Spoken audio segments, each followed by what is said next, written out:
What's up, guys? Ace. Today we are trying out the new 2020 Corvette Stingray Coupe,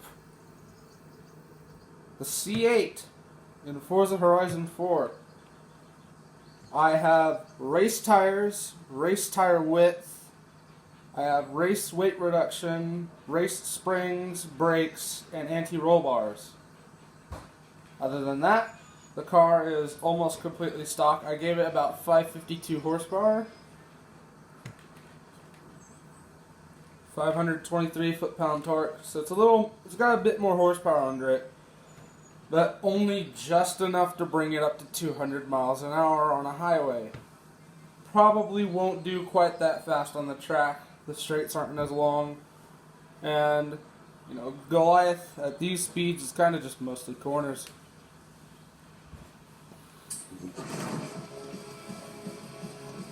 Oh my, I was not expecting such loud loading music. Come on. There we go.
Car feels pretty solid.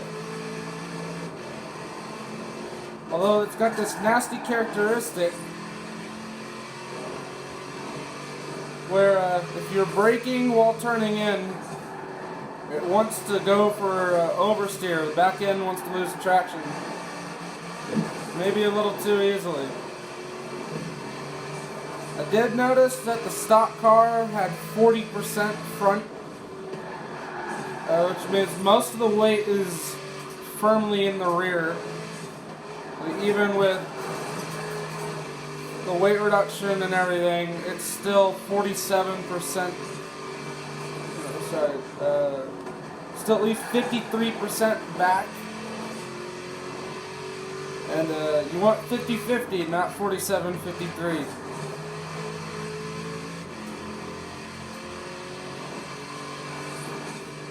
But you know what? For Chevy's first ever mid-engine car, this thing is excellent.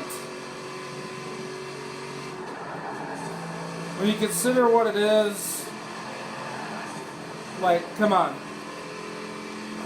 This is America's Ferrari 458. This is Chevy's 458 or 488 platform.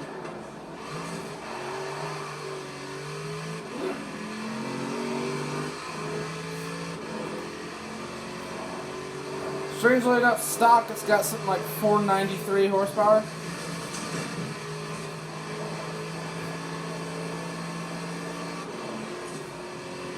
Sub 500 for a Corvette these days is a bit weird, but given its weight distribution, and you know, most of the time people aren't going to do anything about the tires, I can see why they would pull horsepower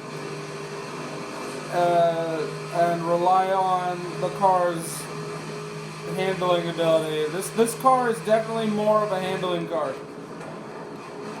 When it comes to Corvettes, this thing is a handling car. This is not a power horse for the straightaways. No more Corvette thunder. It's going to be lightning from now on.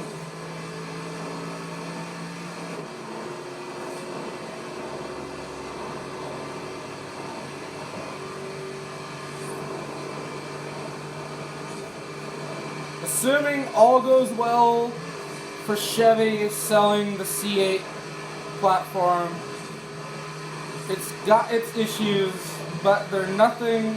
It's nothing that would make you go, "Oh, it's a bad car." It's just stuff that you can tell they've not done it before. They're learning, you know, things that can easily be fixed down the road as they develop the new mid-engine platform for the car. As is, this handles great.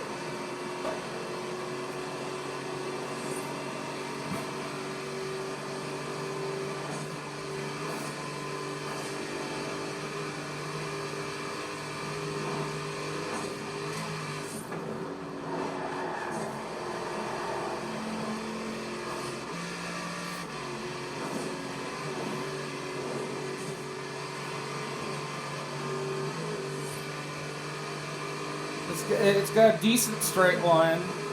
I mean, on a circuit, you're never going to hit 200 miles an hour unless it's a special kind of circuit. Or you're in a special kind of car. So actually, as a track car, C8's pretty good.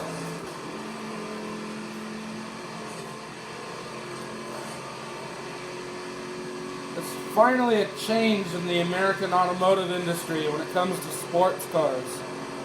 You know, we're not just a sports car manufacturing country anymore. The Ford GT, the current one, it's got horsepower up on the Vette, but I wager the Vette's got handling on it. And in any case, the Ford GT, the current one, nowhere near what was promised when they announced it. It's kind of out of date now, too.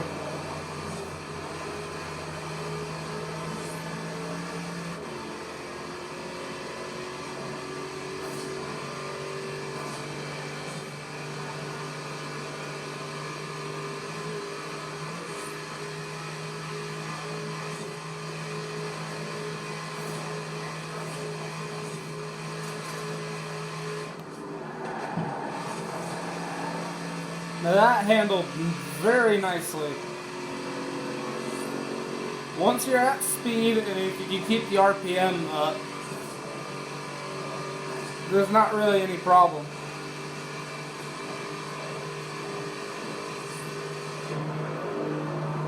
It's a good interior too.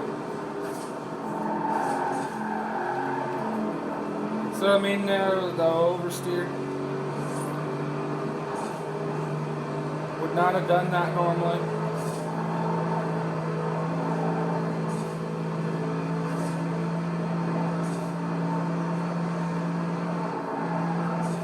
If you ask me, they may have had the weight distribution funky on purpose. This car is very well set up, but the weight distribution is so weird. Makes me wonder. Oh yeah, that and it's heavy. Stock, the car weighs 3,500 pounds, and for a supercar, that's on the heavy end.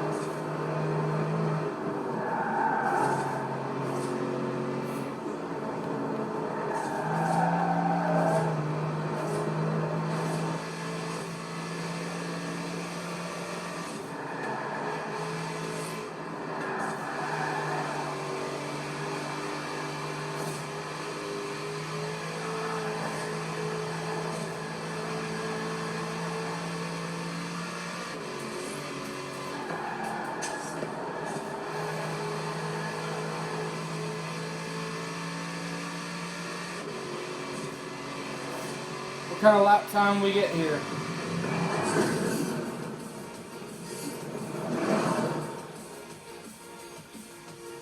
$941.281. That's not bad. Top of S1, that's really not bad. I know there's a bunch of other cars probably do a faster lap time. But, no, this is pretty good. Lap I ran before this video, I did a 9:38.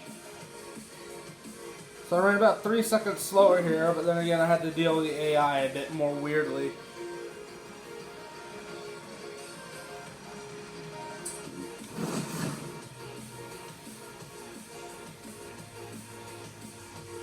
All in all, good car.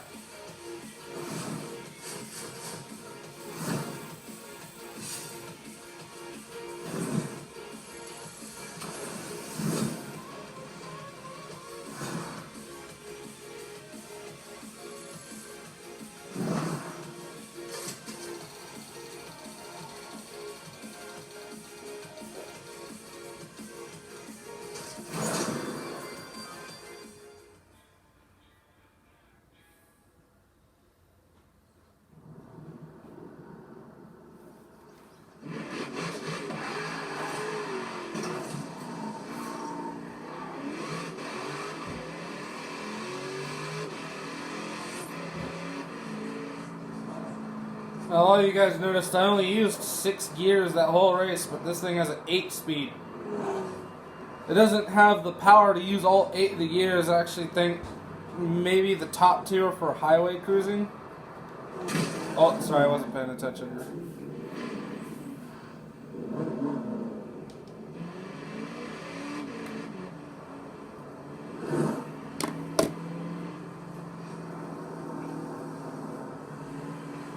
If you're doing something like 80 miles an hour, you drop it into 8th gear. That is real quiet.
So, color me impressed with this car, actually. These recent years, I've started to become a fan of the Corvette again. With the C7, it was, in my opinion, depending on what year, varies. The C6 always looked a bit odd to me. The C5? The C5 I don't know about. It's a weird, like, mid-2000s car. Just for whatever reason, always looked odd to me. The C4 is kind of a little ugly, actually. And the C3, that's right around where they started getting that general shape, but, you know, early 70s looks good. C2 Stingrays and stuff like that, oh yeah. And the C1s are, they're interesting. They're nice, old, they're from the 50s, they gotta look classic. C8?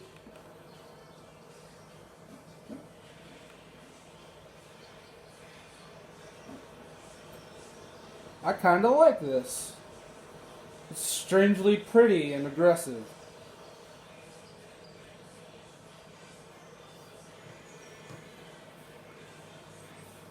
They've got a look that kind of just works for it. The style doesn't, that engine does. I think they actually recorded a real one for that engine tone, because I've heard some of the real ones, they sound really close to this.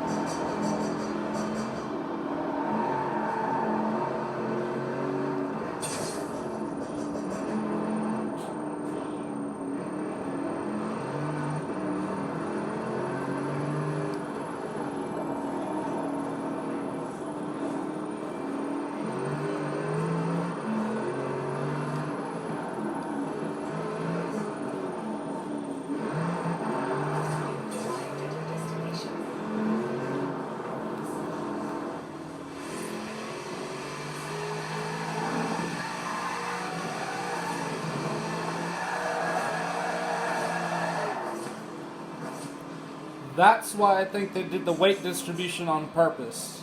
So people can hoon around and do that.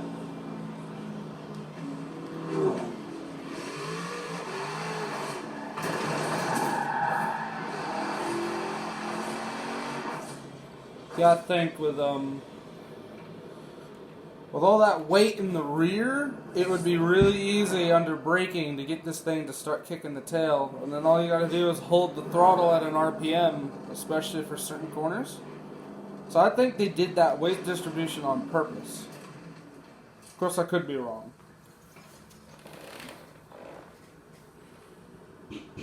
Anyways, thanks for watching. I know it's been a long video and that I've sort of dragged on about stupid stuff, but yeah, this is definitely the start of something new for the Chevy brand and the Corvette in general. This is a start in a good direction, and I would like to see more. That's all I have to say. Thanks for watching. It's been a spy.